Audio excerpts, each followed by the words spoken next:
मुल्की सलामती के इदारों और सरकारी ओहदेदारों के खिलाफ हर्जा सराई करने पर पीटीआई के अहम रहनुमाओं के खिलाफ एक और मुकदमा दर्ज कर लिया गया है।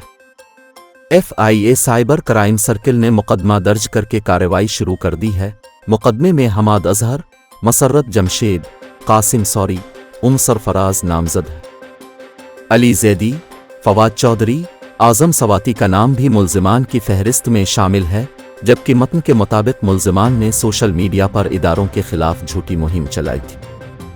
FIA ने कहा कि तमाम रहनुमाओं को वजाहत के लिए तलब किया गया है और तलबी के बावजूद कोई रहनुमा पेश हुआ न जवाब जमा करी। मजीद कहा कि शवाहिद और बयानात की रोशनी में मुकदमा दर्ज किया गया। FIA ने मुल्जिमान की गिरफ्तारियों के लिए टीमें तश्कील दे दी।